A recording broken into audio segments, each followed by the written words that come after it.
This show is sponsored by PSE Archery, Millennium Tree Stands, Hunter Safety System, Third Arm, Extreme Archery Products, Axe Broadheads, The Chase Deer Scent, and Antler Insanity.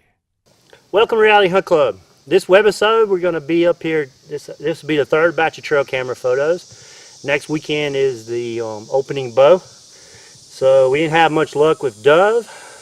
So instead we decided to work and get ready for bow season. One of the things we did was we put the hunter safety vest on Tad, as you can see in this video I'm showing you right now. And we've got a couple really good spots where we think deer are going to come. Since this is his first year bow hunting, we stuck him up in the Millennium stand with his hunter safety vest and all the system in there. And we got him up there and we let him drew back and shoot the target a few times. Just kind of figuring out that this stand, you're going to shoot your 20, 25 yards right here, shoot that pin. And it's just good experience. So next weekend when we're up in that tree and that big old buck walks out, or just a good old doe, he'll be ready for it and it won't be all new to him. And I think that's going to help him out.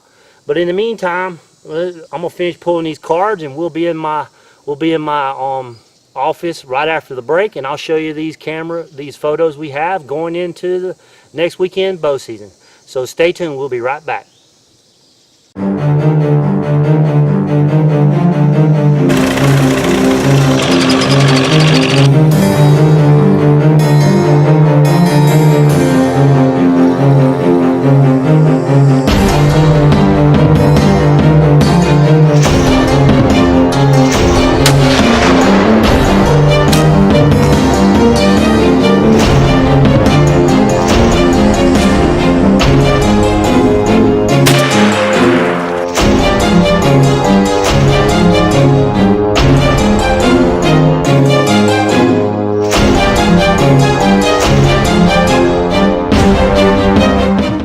Alright guys, as I said in the intro, this is the third and probably the last batch of trail camera photos we're going to go over. Opening weekend is next weekend in Georgia for bow, obviously. And we just finished up as work. As you can see in that intro video, you can see how sweaty and tired I was. And we'd been working hard. We didn't have any doves, so we decided to just push on and work and get all our stuff ready for bow season. The biggest problem we've had with this last batch of trail cameras is the turkeys. We had a great hatching of turkeys. And it just seems like when we put out a pile of corn trying to get pictures of our deer, of especially our bucks, the turkeys would find the corn pile and they would just devastate it in a couple of days. And another thing is this is after the 1st of September, so the bucks have rubbed out, so we don't have they're still not in this summer pattern. Just seems like there's three patterns. One's the summer pattern before the 1st of September, and then it's the pre-rut pattern between the 1st of September to around 1st of November, and then it's the rut, which there is no pattern. They're just all over the place. So now we done pushed out of the summer pattern. The bucks are splitting up, and we just really didn't get a good batch of pictures the last couple weeks. But I'm gonna show you what I got, and we'll go from there. All right, let me see. All right, the first one is that I want to show you guys is we had triplets. This doe had triplets, and I always like this because it definitely shows you a good sign of what kind of herd management that we have. And as you can see, the three are sitting there with mama, and every year we have at least one set of triplets. Okay, now the next one, let me get this going. Next one is, if you remember back, now don't look at that date, that date's not right. If you remember back, we had a doe that apparently was shot back in July, I would say. Well, she had a pair of fawns. Well, here she is. I don't know where a pair of fawns is, but I had pictures of them a few weeks ago. They're probably just laying around. But here she is, and as you can see, she's healing up quite well. I mean, which is kind of amazing. It looks like somebody went in there and put a patch, but these deer are so resilient, it amazes me. So you can see that she's actually healing up. All right, this is I've got some great 3.5-year-old bucks. Really don't have any mature bucks in this one. Now, according to our club, this one's mature because he's 3.5 or older. But I personally not going to shoot him. But he's a great 3.5. I actually got video of him and this other one at this spot last year. That's 2.5s, obviously, but they're great young 3.5 bucks. And you can see they really one's in velvet and one's not in velvet. As you can see, they really had a good antler growing season because of all the moisture in the ground. And as you can see, he's rubbed out. So I thought that was pretty cool that we had these deer in the morning. So now this is a new buck that we've got, and we're calling him the Fire Tower buck. And he's another 3.5. Just a real good. He could be 2.5. We go back and forth on him, but his body really makes him look like he's 3.5. One thing about him is it looks like he's got his beams either curled in or actually looks like he's broke it already. So I thought that was a pretty cool.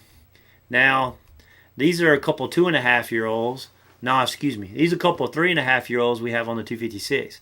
And as you can see, the one in the background has rubbed out, and actually rubbed out pretty recently. You see how it's kind of still bloody. And I've showed you these bucks on the supplement feeder before.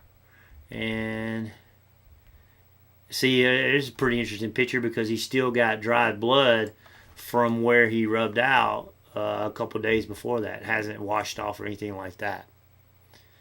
So that's really all I got to show. We're still missing a lot of bucks. Haven't showed up. I mean, there's old Dispute and Kicker 9, right? We're still missing him. Both of those guys. This buck we're still missing. This great 10-point here, and we're missing him. This buck here's got those great G2s, and haven't seen him. So there's still 4 or 5 bucks we haven't found. One thing I want to show you, let me pull them out, is Chuck burned that field where you see that picture right there, and he found Kicker 9's right hand side, as you can see. He burned it after they harvested the wheat, and something had eaten it, or they run over it, or harvesting or whatever broke it. But anyway, he got the antlers, and this is one of the best sheds we've ever found on our club. So I thought that was pretty cool. And as you can see, you know it's him because, let me see if I'm showing this right, because you see the little split on the brow tine, and you see it in the picture. So he dropped this around February 15th in that field. Now he should be a 5. We think he's a 5, unless he's 3.5 in this picture. But he just looks too big to be 3.5. We think he's 4.5. So he's still out there, we think, but we haven't got a picture of none of these guys yet. So it's kind of frustrating. But then again, we normally don't get our buck pictures until 15th of October, 1st of November, when they start roaming around. So anyway, like I said, last batch of trail camera photos. We're going to be bringing some more videos of our sponsors. We're putting up some of our stands and talking about our hunter safety systems that we're using. And we just got through talking about the PSE bows. And bow season's coming up Saturday. So Tad and I will be in the stand, and Chuck and Gabby be in the stand. And we got a few more Hunt 365 Pro staff that will be in stands trying to stick an arrow in one of these nice bucks, or just trying to get a mature doe on the ground. So anyway, stay tuned. We're just cranking up the season. We're going to be bringing you a lot more videos. And thanks for watching Reality Hunt Club. If you like this show, watch our other shows at hunt365.tv. You can also subscribe to our YouTube channel by clicking the button on the screen, or connect with us and receive notices of all our new episodes by liking our Facebook page.